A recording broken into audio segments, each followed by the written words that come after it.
Absolument, absolument. Je pense que nous sommes là, il faut absolument que nous entamions une réflexion. L'apnée, en tant que telle, est une activité qui se développe. Il faut que la fédération s'en occupe. N'oublions pas que nous pratiquons déjà l'apnée dans plusieurs disciplines fédérales.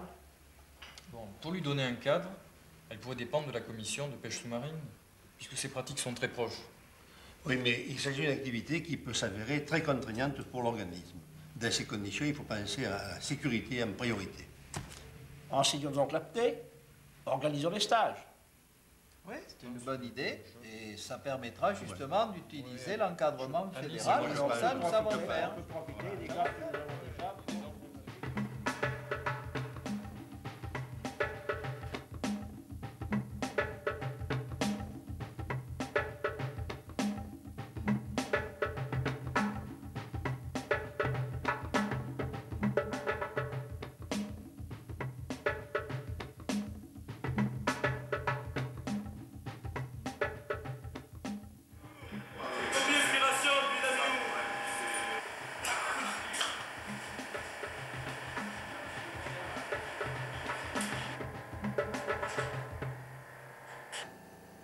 On fera des groupes de niveau, comme ça ils pourront assurer leur propre sécurité. Et pour ça, on n'a qu'à utiliser la situation de la pince à neige. Je crois qu'on est au point pour maintenant pour la date. La maison elle est prête. Ah, c'est bien, hein, sympa. Ouais, ce que je voulais te dire, c'est que s'ils descendent mettre cette pince à neige le plus loin possible, mais il faut qu'ils fassent gaffe parce qu'il faudrait qu'ils soient à l'aise à cette profondeur. Tu vois ce que je veux dire? Ouais, c'est sûr. Et bon, surtout une consigne, leur dire de ne pas forcer, quoi.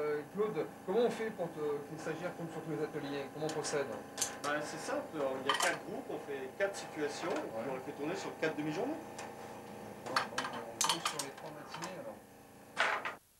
Eh bien bonjour, l'équipe d'encadrement de ce stage Inspiration de chat est contente de vous accueillir.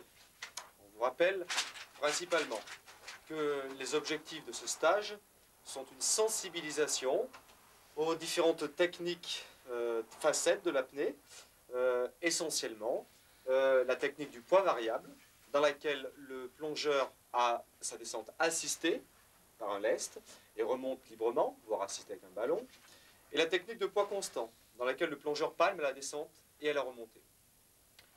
Important pour nous, et c'est pour ça qu'on le rappelle également, il ne s'agit pas ici d'établir des records personnels, sauf peut-être pour les personnes qui sont au-dessous de 130 mètres, mais je ne pense pas que ce soit le cas pour le groupe ici présent.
vois que tu as une ceinture de plomb là. Oui, alors pour utiliser la gueuse Océane, il faudrait que tu la quittes, donc tu vas me la donner, puisque le poids de la gueuse suffit pour te faire descendre. D'accord? Voilà. T'es prête? Oui, c'est bon. Ok.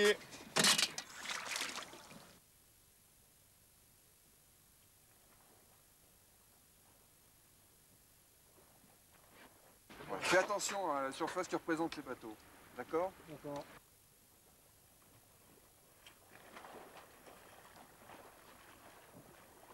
Bon, alors tu vas te préparer pas trop longtemps. Ici, c'est pas la peine. Ce qui compte, c'est ton relâchement dans l'eau. Ok? Faut être décontracté. Quand tu veux, hein.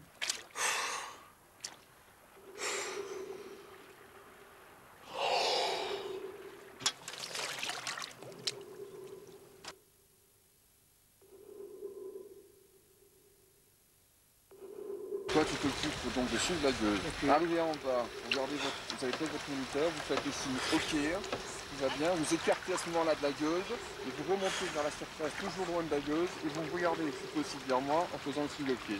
Okay. C'est compris? C'est par préparation, et vous y allez quand vous voulez.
De vous montrer, c'est ce qui se passe au niveau pulmonaire, au niveau de la circulation, au niveau des tissus. L'effet de la plongée, non seulement il y a les effets de l'apnée, mais il y a les effets de l'eau, il y a les effets de la profondeur, et il y a les effets du travail physique. Bon. L'effet qui se produit par la simple immersion, c'est une remontée du diaphragme, qui est ici, vous voyez, dans les conditions de repos. Le diaphragme est complètement remonté. Et puis une diminution du volume pulmonaire, une diminution de la capacité vitale. On peut tenir une apnée beaucoup plus longtemps. Ce n'est pas du tout parce qu'on va mettre en réserve de l'oxygène. L'oxygène est un gaz qui ne se met pas en réserve. Mais c'est parce qu'on va évacuer beaucoup de CO2. Je vais peut-être un peu...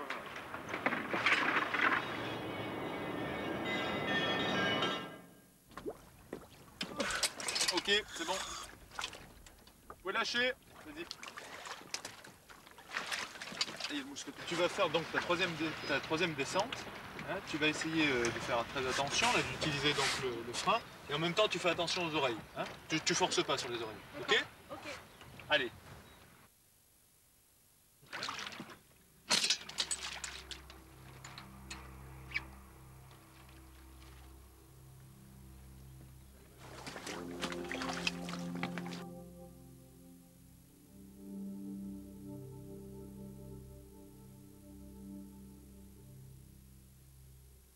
Bon, alors, on va essayer maintenant de vous écouter, c'est ça qui est important.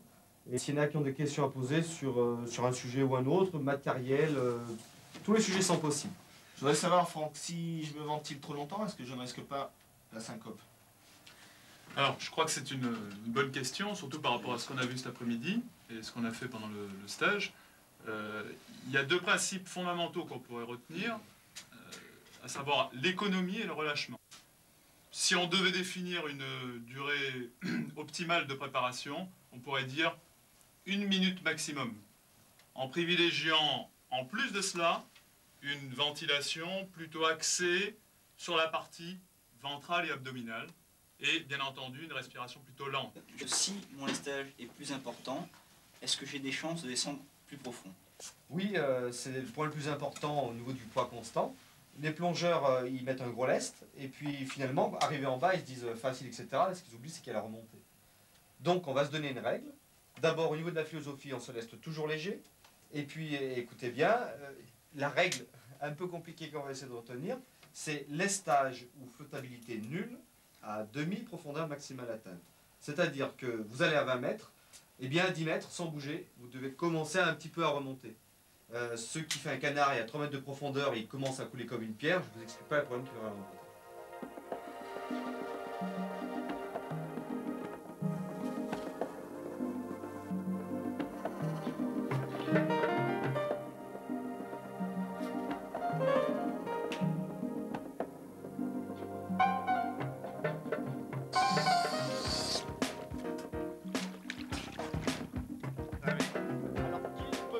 Ce que Pascal a décidé.